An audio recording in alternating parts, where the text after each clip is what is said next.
Hello guys, welcome to Brain Tech. My name is Sam, and in this video I'm gonna show you how to add money to your Coinbase account.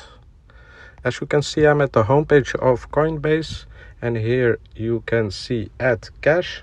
So we're gonna add fiat money to the Coinbase app. So you press on add cash, and there are a couple options they give you.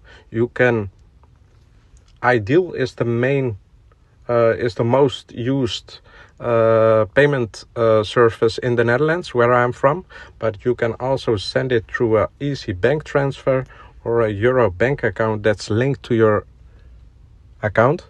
So in this case, we're gonna go for the easy bank transfer. You press on it and you choose an amount. In this example, select a bank. So in this case, ABN, €1. Yes. Deposit €1.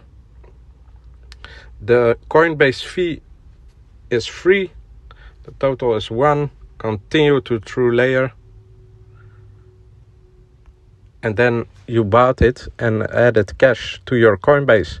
If you have any further questions about Coinbase, please let me know down below in the comments. Like, subscribe, and see you in the next one.